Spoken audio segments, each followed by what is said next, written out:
Hello everyone, मैं हूँ psychologist Monika Sharma और आज आपसे मैं मेंटल रेजिस्टेंस के बारे में कुछ बात करना चाहती हूँ। मेंटल रेजिस्टेंस के बारे में आप लोगों ने काफ़ी सुना होगा, महसूस भी किया होगा। कई बार बहुत सारे लोग ये कहते हैं कि हम स्टक फील कर रहे हैं या हमारा दिमाग हमको आगे बढ़ने ही नहीं दे रहा है, मैं इन चीज़ों से निकल ही नहीं पा रहा हूँ या इन सब चीज़ों ने मुझे फंसा के रखा हुआ है। तो एक्चुअली में मेंटल रेजिस्टेंस होती क्या है, ये समझना हमारे लिए बहुत ज़रूरी है। मेंटल रेजिस्टेंस हमारे वो इंटरनल थॉट्स हैं, फीलिंग्स हैं, इमोशंस हैं जो हमको दिन भर के काम करने के लिए हमारे विचारों में, हमारी प्रेरणाओं में हमको आगे बढ़ाते हैं। हम कुछ ना कुछ लगातार सोचते रहते हैं और उसके आधार पर हम काम करते रहते हैं और ये सारे विचार, ये जो मेंटल चैटरिंग होती है, ये हमारी एक आदतों के रूप में फॉर्म हो जाती है और ये हमारी सारी आदतें जो होती हैं ये हमारे सबकॉन्शियस माइंड में स्टोर रहती है।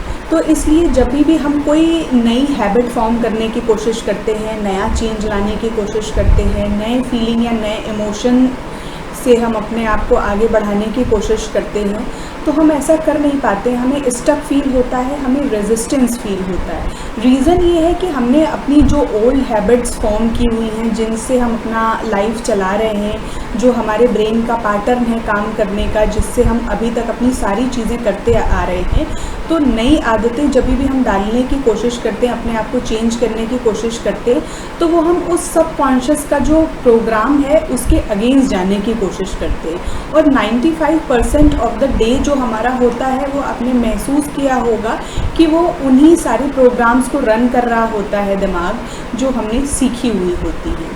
अब ये सारी चीज़ें हमारे सबकॉन्शियस माइंड में ही चल रही होती है। इस सबकॉन्शियस माइंड में जो सबसे महत्वपूर्ण काम हो रहा होता है वो है होम्योस्टैटिक इम्पल्स। इस होम्योस्टैटिक इम्पल्स के द्वारा दो तरीके के जो पार्ट हैं उन पे काम किया जा रहा होता है। एक होता है फिजियोलॉजिकल। आपने महसूस किया होगा कि दिन भर में कई बार ऐसा होता है कि हमारी हार्ट बीट बढ़ जाती है, कभी कम हो जाती है, ऐसे फ्लक्चुएशंस आते रहते हैं। तो अब आप खुद ही सोचिए कि अगर हम दिन भर अपनी हार्ट बीट को ही मॉनिटर करते रहेंगे कि अब मेरी हार्ट बीट बढ़ गई है, अब मेरी हार्ट बीट बहुत कम हो गई है, तो हमारे लिए कितना फ्रस्ट्रेटिंग हो जाएगा, इरिटेटिंग हो जाएगा।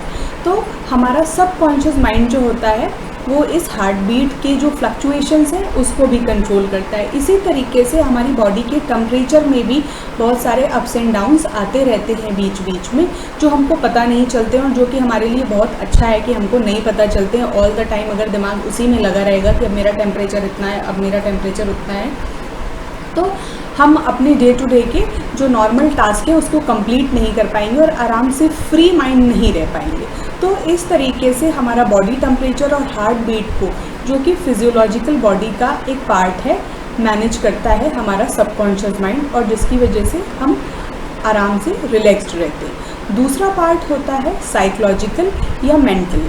अब साइकोलॉजिकल या मेंटल हेल्थ के बारे में जो पार्ट हमारा सबकॉन्शियस माइंड डील कर रहा है, तो उसमें वो थॉट्स हैं, इसको इस तरीके से समझने के लिए कि जो भी हमारे थॉट्स हैं, जिनको हम सोचते हैं, जो भी हमारी फीलिंग्स हैं, जिनको हम महसूस करते हैं, या जो भी हमारे बिहेवियर्स हैं जो हम करते रहते हैं, ये सब कुछ स्टोर्ड होते हैं, एक ही पैटर्न में चल रहे होते हैं और हमारी उन्हीं को काम करने की आदत होती है। उसी तरीके से हमारा लाइफ चलता रहता है। तो जब भी हम कभी नई आदत को ट्राई करने की कोशिश करते हैं, कुछ नया काम करने की कोशिश करते हैं, तो तुरंत हमारा सबकॉन्शियस माइंड हमको रोकता है। वो कहता है नहीं नहीं, ऐसा नहीं करना है, क्योंकि ऐसा तो मैंने सीखा ही नहीं है, या ये तो वो प्रोग्राम ही नहीं है जो मैं रन करता हूँ। तो हमेशा हम दिक्कत महसूस करते हैं। देखिए, यहाँ पे ये समझना होगा कि हमारा सबकॉन्शियस माइंड एक पैटर्न में चल रहा है। जो एक्सपीरियंसेस से लाइफ में उसने सीखा है इतने सालों में, तो वो वही हमसे करवाने की कोशिश करता है। लेकिन हमारे पास हमेशा चॉइस होती है कि हम अपनी लाइफ को चेंज करें। तो रेजिस्टेंस ब्रेन का एक पार्ट है और रेजिस्टेंस चेंज का भी एक पार्ट है। जब भी आप कुछ चेंज करने की कोशिश करेंगे तो रेजिस्टेंस ज़रूर आएगा, लेकिन आपको समझना है, आपको अवेयर होना है, आपको कॉन्शियस डिसीजन लेना है कि आपके लिए सही क्या है। आप क्या वापस उसी सिचुएशन में रहना चाहते हैं या आप अपने आप को चेंज करना चाहते हैं। जब भी कोई भी नई आदत डालने की कोशिश करता है, मैं ही हूँ कई बार अगर मैं अपनी आदतें चेंज करने की कोशिश करती हूँ तो मुझे भी ये महसूस होता है। आप सोच करके देखिए, आप में से बहुत सारे लोग हैं जो ये प्लान बनाते हैं कि हम कल सुबह जल्दी उठेंगे, हम एक्सरसाइज करेंगे, हम वॉक पे जाएंगे, हम अपना मेडिटेशन प्रैक्टिस करेंगे। तो जब सुबह हम उठते हैं और हम अपने आप को मतलब कोशिश करते हैं कि हम वॉक पे जाएं, उठें। एक तरफ हमारा माइंड जो होता है, हमारा कॉन्शियस डिसीजन जो हमें आगे बढ़ाने के लिए हेल्पफुल होता है, वो ये कह रहा होता है कि हमें उठना है, और दूसरी तरफ हमारा ब्रेन का एक पार्ट हमसे कह रहा होता है कि नहीं नहीं, अभी तुम्हारी नींद पूरी नहीं हुई है, या 10 मिनट और सो सकते हैं, उसके बाद हम ये कर लेंगे। तो वो इस तरीके से हमको कंफर्ट जोन में रखने की कोशिश करता है, क्योंकि कंफर्ट जोन हमारे लिए हमेशा अच्छा होता है, वो हमें फील अच्छा कराता है।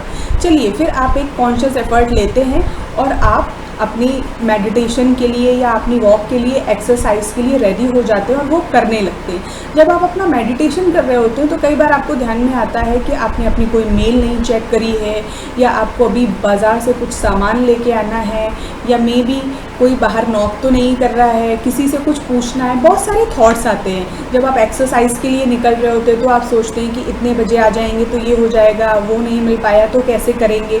तो बहुत सारे मल्टीपल थॉट्स, ये मल्टीपल जो थॉट्स हैं जो हमको रेजिस्ट कर रहे हैं, ये सारे के सारे हमारे सबकॉन्शियस माइंड से आ रहे हैं, जो हमको उस कंफर्ट एरिया में रखना चाहते हैं जो उसने सीखा हुआ है। वो उन्हीं पुरानी आदतों में रहना चाहता है और वो उन्हीं प्रोग्राम्स को रन करना चाहता है जो वो अभी तक करता आ रहा है।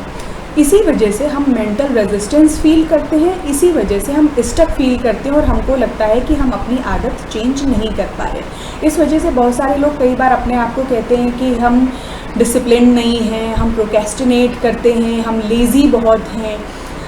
ऐसा आपको फीलिंग ज़रूर आएगा, ऐसा थॉट आपको आएगा, क्योंकि ये थॉट आपकी कंफर्ट जोन से रिलेटेड है।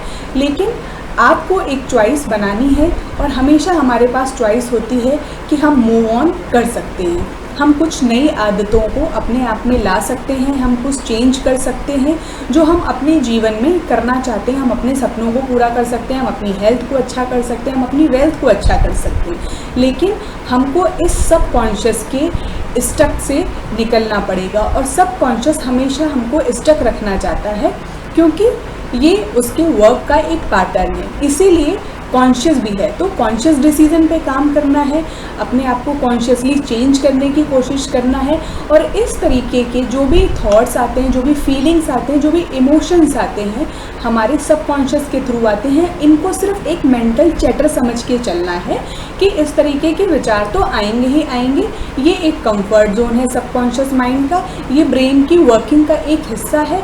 मुझे इससे अपने आप को इम्पैक्टेड नहीं होने देना है, मुझे अपनी लाइफ में चेंज लाना है, मुझे अपनी हेल्थ में चेंज लाना है, मुझे अपने ड्रीम्स में चेंज लाना है। तो उठना है और मुझे काम करना है। इस तरीके से आप अपने आप को धीरे धीरे उस मेंटल रेजिस्टेंस के मोड से आगे निकाल लेंगे, और आप काफ़ी देखेंगे कि वो जो सिचुएशंस आपको स्टक करती थी, अब उन्होंने स्टक करना बंद कर दिया है, क्योंकि दिमाग कह रहा है कि थोड़ी देर और सो लेते हैं। लेकिन आपने इस चॉइस पे काम किया कि नहीं, मुझे उठना है।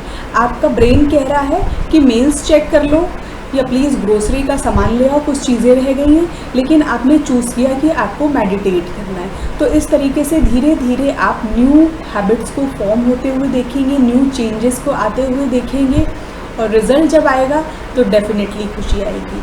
तो प्लीज़ इन सारी बातों को ध्यान रखिए, मेंटल रेजिस्टेंस और स्टक में मत फंसिए, थोड़ा सा अपने आप को पुश करिए, आगे बढ़ाइए, क्योंकि सबकॉन्शियस हमको थोड़ा पीछे की तरफ पुश कर रहा है। तो हमें अपने आप को थोड़ा आगे पुश करना है और अपनी लाइफ में ब्यूटीफुल चेंजेस न्यू हैबिट्स के साथ लाने हैं। Thank you very much for watching this video. Please इस वीडियो को लाइक करिए, शेयर करिए, प्लीज़ चैनल को सब्सक्राइब ज़रूर करिए, ताकि इसी तरीके से मेंटल हेल्थ के एरिया में हम अवेयरनेस फैला सकें और भी लोगों की हेल्प कर सकें। अगर आपके कोई क्वेश्चंस हो तो प्लीज़ मुझको ज़रूर बताइए, कमेंट में आप लिखिए, और आपको ये वीडियो कैसा लगा प्लीज़ कमेंट में ये भी शेयर करिए। Thank you so much.